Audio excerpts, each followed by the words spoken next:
Ça dit de s'abonner massivement. Bah tonton, bah play, bah serre, bah vie, bah noko. Erlin Chikeva, Kimbangu TV. Donc, si t'as solo, ça dit moi, pour ta solo, faut s'abonner. Ici c'est pareil. Abonnez-vous massivement. Na site Erlin Chikeva TV. Abonnez-vous. Parole de Bolo Yang, l'élément absorbant. Erlin Chikeva, Kimbangu TV.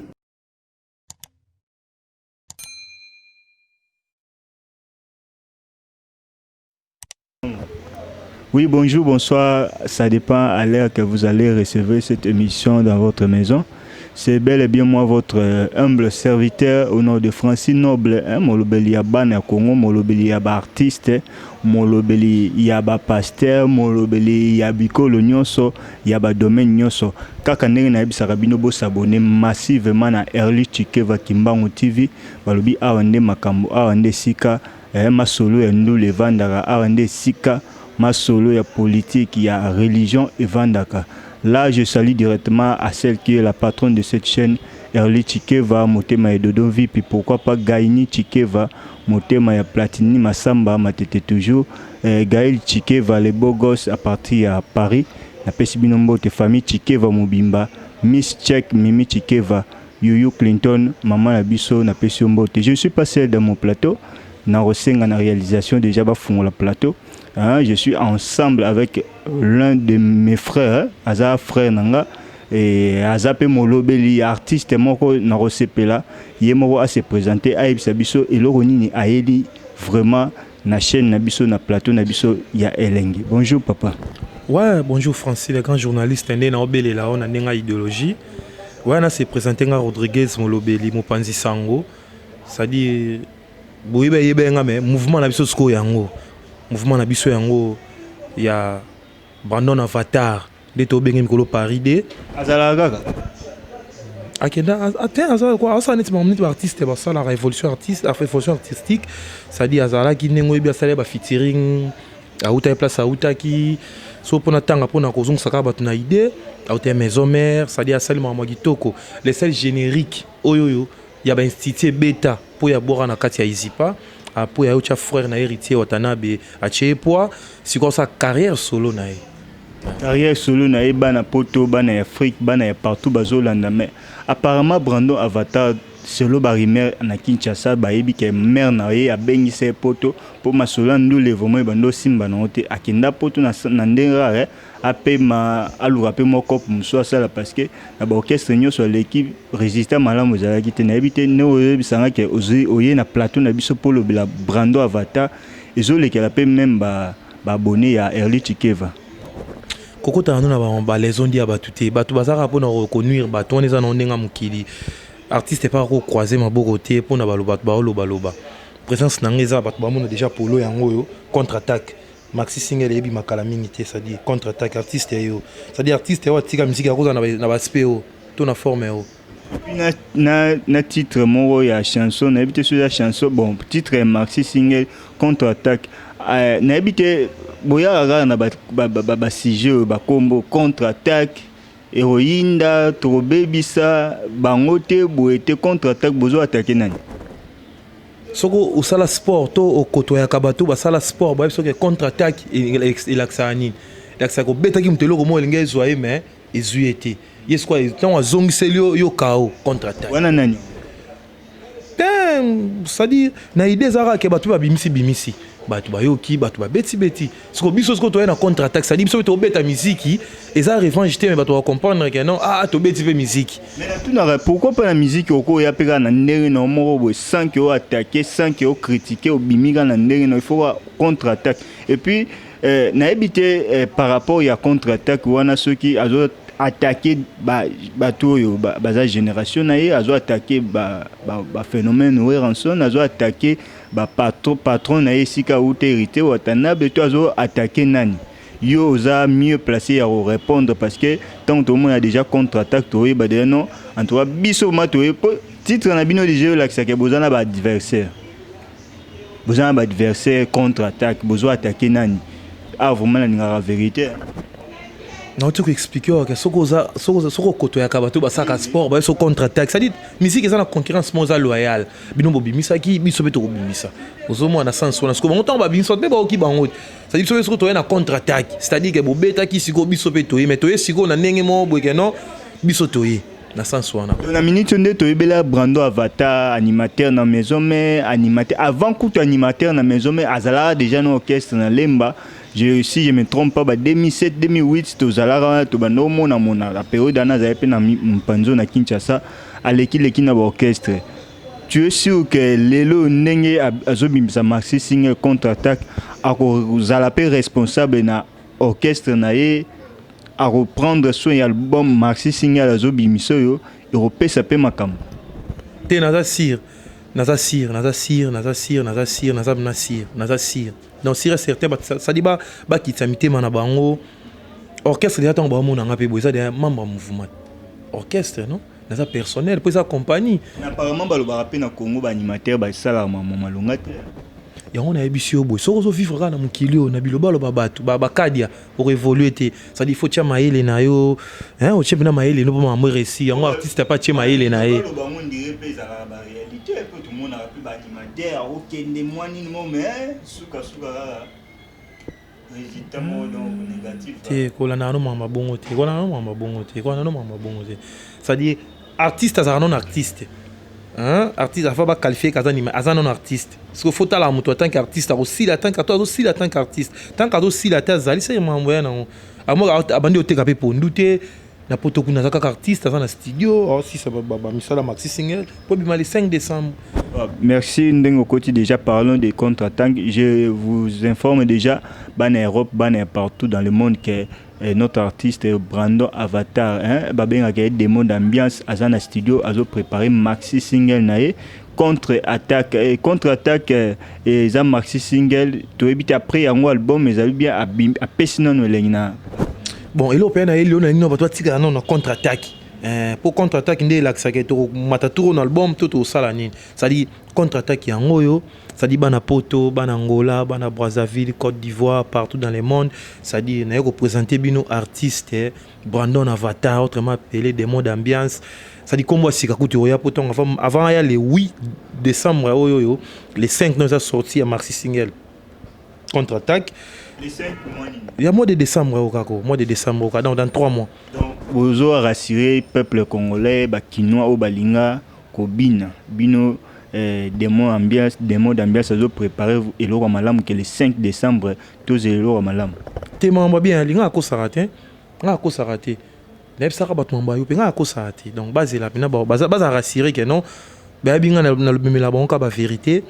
Donc le 5 décembre Maxi Single contre-attaque et Bimi, les 8 artistes ailleurs, ça dit ça moi clip moi na 4 artistes au sein na Kinshasa pour na image nango et c'est moi qui et puis ça moi beauté mo boy.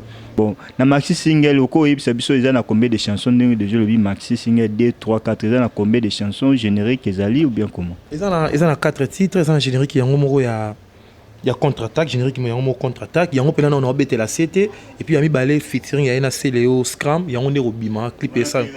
Voilà, et ça et le roman boto on a ko identifier on te ba monaka surprise nango et na featuring on soit na 4 wana on a sous surprise c'est un deuxième moment on soit na 4 surprise mais donc ça 4 ça dit oh non ba bazela o robima liboso et ça featuring ya star na on a présenté dans mukili à star aussi ba makamiko les après ça nango déjà ba on va contre-attaque et puis ba une deuxième on a Cléo Scram yangonde et ça pena prévu dans le programme. Malgré Bozo Bomba, chanson on est surprise déjà rumba. Tu es au monde artiste à naviguer pour ça là, bah fanatique partout dans le monde, plaisir, bah comprendre que non, idéologie, ya musique ezali, ezate gazo yekola. Ezate gazo yekola. Pour ceux qui d'ailleurs moi, il y a aussi maramsu yo morebi déjà mère Ali, bah mama belé nga salani. Mais tellement que makila ya musique Ali, ça dit on zo pouvait se rendre mukili kezali. Alors pourquoi Karachua et Cléo tandis qu'il y a plusieurs animateurs na Congo na niveau ami qui les a par rapport à la maison mère ou bien comment? Non, ils sont artistes talinzembo yo na voix ni toko yembango, na voix ni ya ba musicien ba na monde toko yembana bango tel que avec Cléo Scram vient ça peut marcher. donc yango na show on a quand atali voix atali artiste atali nenga ko s'imposer atali dio na bango mibale pe c'est le roman bout na sens wana namoni Brando Avatar contre-attaque maxi single orchestre non vendite c'est bon tout ça la carrière solo ngana benga ngo carrière tout ça carrière solo mo boy na image mususu nga benga ça une nouvelle vision ça dit artiste azali nga porte-parole nazali moi ba danseuse ça dit ba accompagner artiste na sens wana pour les 23 ya décembre soit artiste ya comme les 8 ça dit les 23 za bon Angola pour na des showcase mo boy ça nouvelle vision le betem no ba playback non joue producteur au monde na tcheba million to petit concert pour on 5 mois belé ba orchestre belé za na Kinshasa tout le monde a rappé sans effort ya mutu mususu libanda pe omona soliste azawana chanteur azawana nde baloba Kinshasa ba musicien baza wenze ou bien za na stratégie Brando Avatar abombeli biso bien zo lakisa biso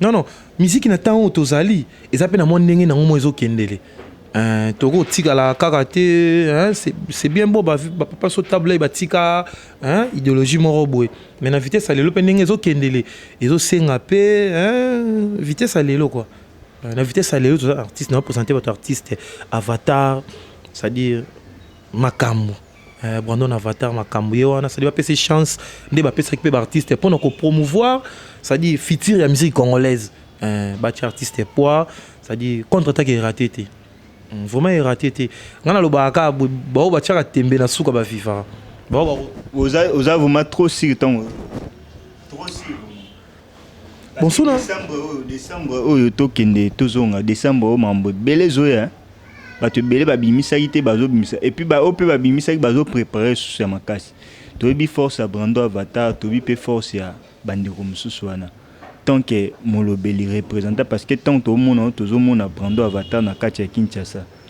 na ndambo yoki oza vraiment na assurance ya ko yebisa ba abonné à Early Chikeva Kimbangu TV ainsi que population congolais bane poto ya Amérique non décembre boza dessus te non changer mon loba nanga ité nazo ko assurer ba fanatique soit partout dans le monde que non base à la calme contre-attaque ezoya ba vidéo ezali mais contenu ya nini to ça l'émission programme nango ezati pour les caméras ba vidéo ezali nga ba ka studio bazo moi ba avant goût pour comprendre le contre-attaque est raté na ko sauter wala est raté heureusement malheureusement pardon za musicien te to ngato lo ba sala moi vocal to yo ka moi moi bilingue ya contre-attaque nebte Omega Rapé.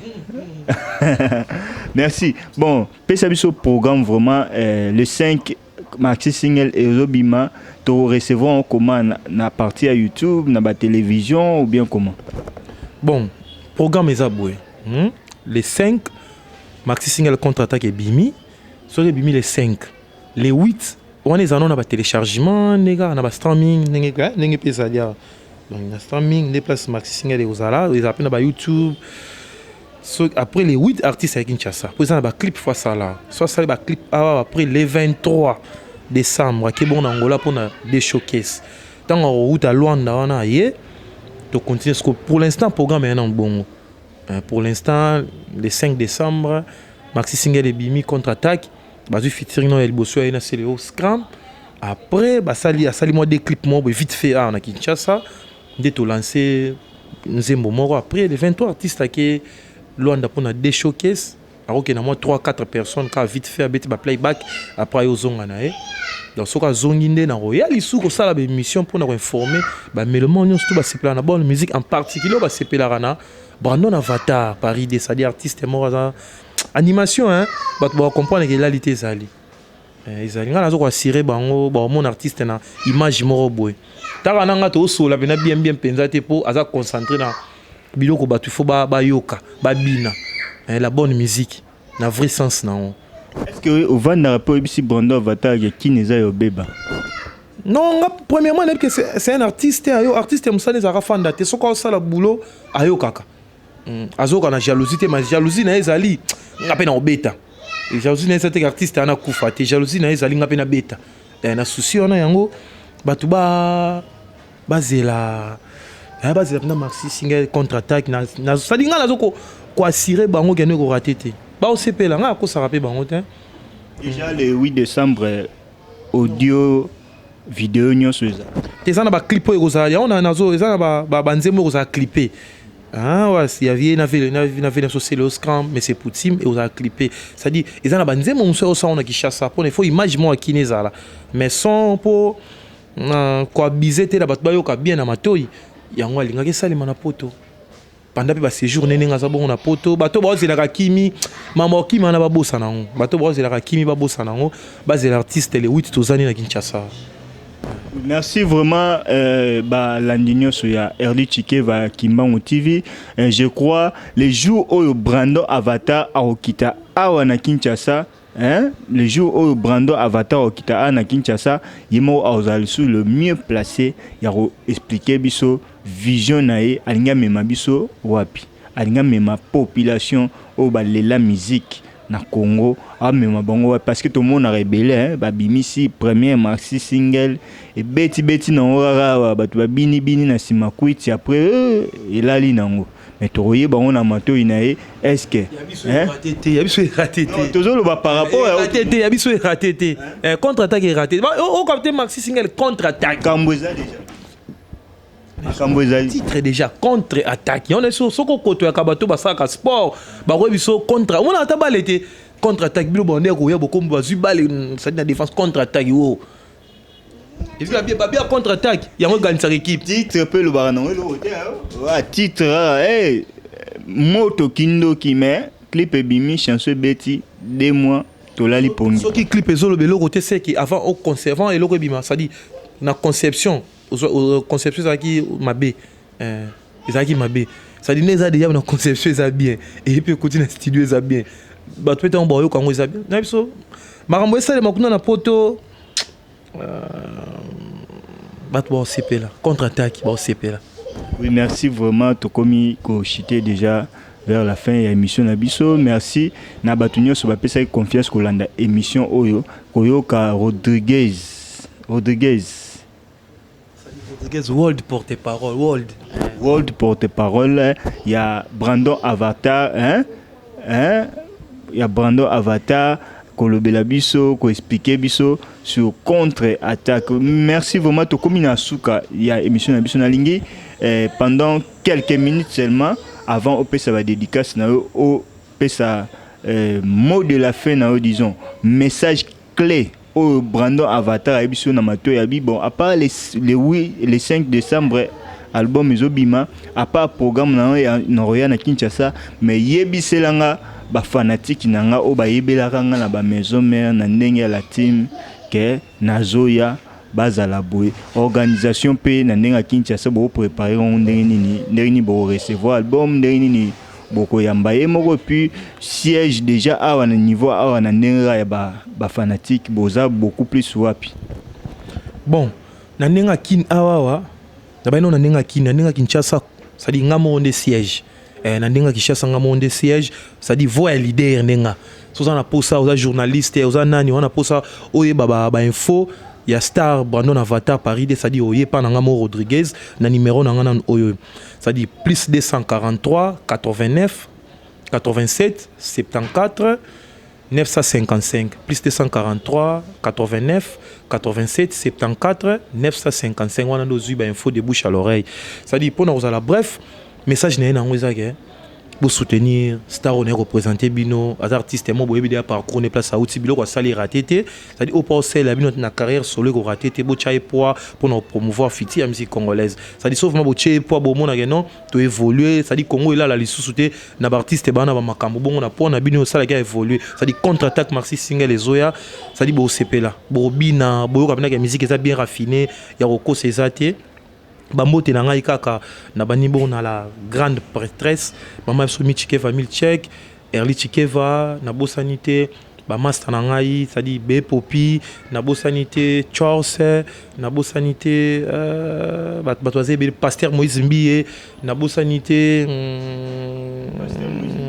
pasteur Moïse Mbiye la réserve de l'Éternel na bosanité na bosanité Magnès Kenaya Mutombo c'est-à-dire Beni na bossa na Beni sakala na bossa nte héritier manoana na ozela mamango ti lelo leader alobaki solo la sala bien c'est-à-dire pour nous ala bref lelo na pesi ser na biso ta la biso Saran ser na biso Saranyama bo avec tous les respects na pesi mbote na yo moko Francine nazo bien c'est-à-dire un grand journaliste avec son aspect, son intelligence, la sagesse, c'est-à-dire vitesse.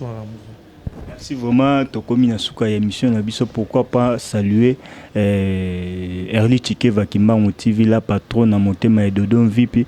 Balobi samedi passé déjà to betsa qui wenge poussa na to vanda. Wenge poussa na to vanda.